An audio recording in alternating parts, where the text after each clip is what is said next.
नमस्कार दर्शकों, स्वागत है आपका हमारे YouTube चैनल नेक्स्ट 9 स्पेशल में और मैं हूं आपका अपना रजत। दोस्तों, आज की हमारी इस रिपोर्ट में हम महाभारत की उस कहानी के बारे में बताएंगे जिस कहानी के बारे में कहा जाता है कि ये कहानी ना होती तो महाभारत ना होता।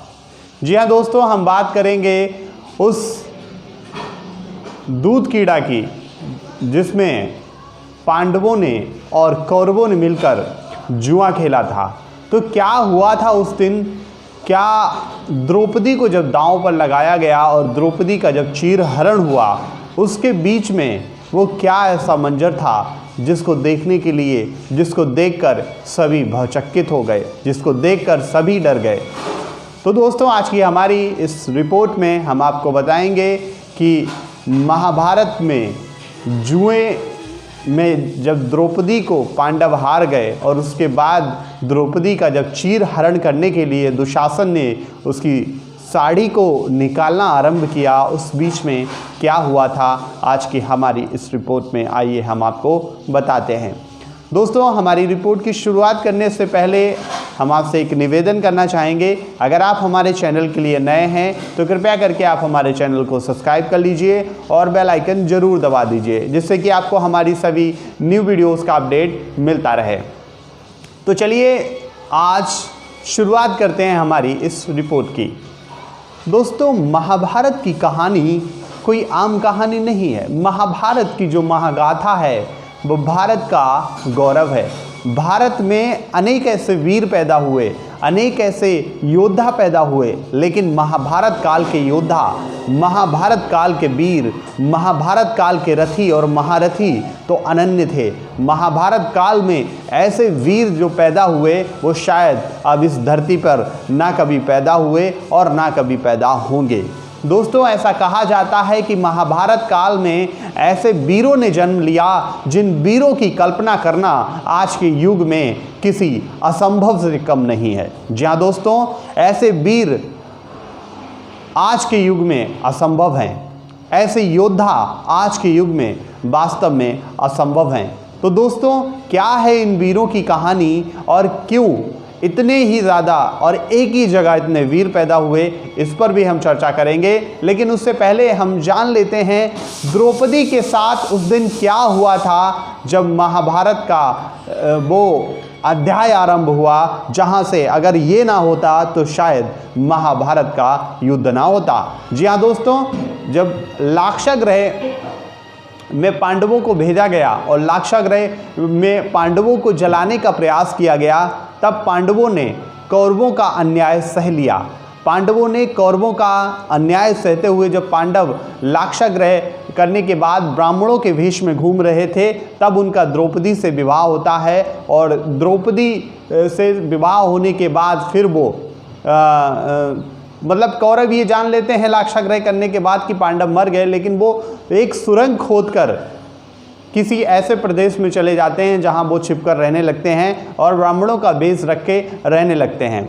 फिर उनका द्रौपद की कन्या द्रौपदी से विवाह होता है। स्वयंवर में अर्जुन द्रौपदी को जीतते हैं, लेकिन जीतते अर्जुन हैं, लेकिन जब वो अपनी माँ के पास उसको ले जाते हैं, माँ किसी वस्तु को समझकर उसको चारों भाइयों में आपस में बांटने के लिए कहती है। और पांडव इतने आज्ञाकारी होते हैं कि अपने माँ के वचन को कभी भी खाली नहीं जाने दे सकते थे, इसलिए उन्होंने अपनी माँ का वचन माना और द्रौपदी पांचों पांडवों की पत्नी बन गई। तो दोस्तों, इस प्रकार फिर ये कहानी आगे बढ़ती है जब भीष्म पितामह और धृतराष्ट्र युधिष्ठिर को बुलाते हैं, युधिष्ठिर को कहते हैं कि अब आप अपने प्रदेश में आ जाओ। फिर उसके बाद उनको खांडू प्रस्थ दे दिया जाता है और खांडू प्रस्थ देने के बाद फिर उसमें वो अपने बल और बुद्धि के साथ पांडव जो होते हैं वो अपनी शौर्य और उसके साथ उस खांडूप्रस्थ को इंद्रप्रस्थ में बदल देते हैं और एक अच्छा सा नगर बनाते हैं। लेकिन कौरव में जो सबसे श्रेष्ठ था, ज्येष्ठ था दुर्योधन, वो पांडवों से हमेशा जलता था। तो पांडवों से जलन के लिए जो दुर्योधन था उसने योजना बनाई। सबसे पहले तो क्या हुआ कि जब इंद्रप्रस्थ उन्होंने बना लिया, उन्होंने सभी राजाओं को इनवाइट किया अश्वमेध यज्ञ करने के लिए। सभी राजा वहाँ पर आए, सभी राजा उपस्थित हुए और दुर्योधन भी वहाँ पहुँचा था। तो दुर्योधन जब उनका महल इस तरीके से बनाया गया था, उस महल का डिज़ाइन इस तरीके से बनाया गया था, स्वयं विश्वकर्मा ने उस महल को बनाया था, उसको डिज़ाइन किया था। तो दोस्तों, तो वहाँ पे ऐसा लगता था कि जहाँ पानी है वहाँ कांच होती थी और जहाँ कांच है वहाँ पानी होता था, ऐसा उसमें प्रतीत होता था। तो जो दुर्योधन था वो एक बार भ्रमण कर रहा था उसी समय, तो उसे लगा कि ये शीशा है, वो उस पानी में गिर गया। तो द्रौपदी ने उस पर तंज कसते हुए कहा था कि अंधे का पुत्र अंधा। ये बात दुर्योधन को अंदर तक खल गई और उसने द्रौपदी से बदला लेने के लिए ठान लिया। उसके बाद उन्होंने द्रुत कीड़ा मतलब जुए का आयोजन किया और पांडवों को इनवाइट किया। पांडव आए, पांडवों के साथ अन्याय हुआ, धोखे के साथ पांडवों का सारा राज्य जीत लिया गया। स्वयं पांडव अपने आप को हार गए और अपनी पत्नी को भी हार गए। जब ये पूरा कृत्य हुआ तब उस समय दुशासन से दुर्योधन ने कहा कि उस मृगनयनी, उस घमंडी औरत को उसके महल से लाया जाए। तो दुशासन द्रौपदी को खींचते हुए लाया, द्रौपदी का घमंड चूर करते हुए द्रौपदी के केश पकड़कर उसको रंग महल से लेकर और दूध कीड़ा में लेकर आया। दोस्तों, ये जो कहानी थी, इस कहानी ने ही महाभारत का आरंभ किया था। वास्तव में महाभारत का आरंभ यहीं से हुआ था।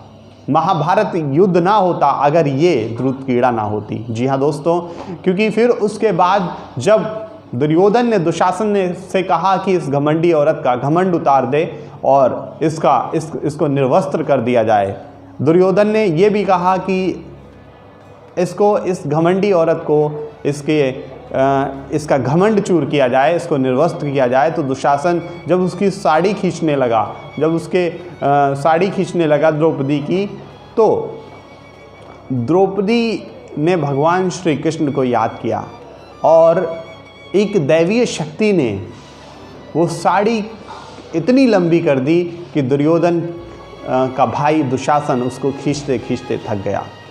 क्योंकि द्रौपदी स्वयं श्री कृष्ण को याद कर रही थी, श्री कृष्ण का नाम ले रही थी, तो ये चमत्कार स्वयं श्री कृष्ण ने किया।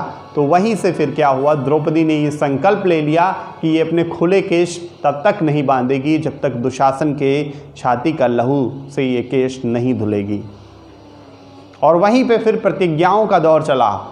अर्जुन ने भी प्रतिज्ञा ली, भीम ने भी प्रतिज्ञा ली। इन दोनों भाइयों ने इतनी कठोर प्रतिज्ञाएं ले ली कि ये युद्ध होना तो निश्चित ही था। उसके बाद फिर उनको 13 वर्ष का वनवास और 1 वर्ष का अज्ञातवास दे दिया गया। क्योंकि फिर वो 13 वर्ष का वनवास काट के 1 साल का अज्ञातवास काटने गए। वहाँ पर वो क्या कहते हैं, वहाँ पर विराट नगर में जब वो अपना अज्ञातवास काट रहे थे तब दुर्योधन ने उनको ढूंढना चाहा।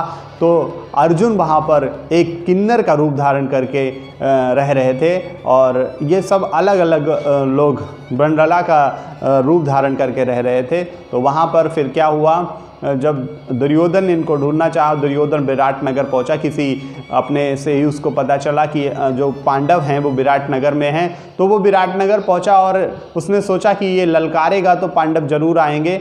और एक ही दिन शेष बचा था। एक दिन शेष बचने के कारण दुर्योधन ने ये योजना बनाई और वो फिर पांडवों को ढूंढने गया। पांडव तो जानते ही थे ये तमाम चीज़ें। उसके बाद फिर अर्जुन उत्तर जो युवराज था उस राज्य का, उस पे रथ पर बैठकर आते हैं और युद्ध करते हैं और युद्ध जीत भी जाते हैं, सभी को परास्त कर देते हैं। तो दोस्तों, ये कहानी महाभारत की एक कहानी ही नहीं बल्कि एक शौर्य गाथा है। अगर महाभारत में द्रौपदी का चीर हरण नहीं होता और महाभारत में द्रौपदी दुर्योधन को अंधे का पुत्र अंधा ना कहती तो शायद पूरा महाभारत ना होता। तो दोस्तों, महाभारत की कहानी यही हमको सिखाती है कि कभी भी ऐसे बैर मत कीजिए, पारिवारिक बैर मत कीजिए जिससे कि युद्ध जैसी स्थिति आ जाए। तो दोस्तों कैसी लगी आपको हमारी ये वीडियो, आप हमें कमेंट बॉक्स में लिखकर ज़रूर बताएं।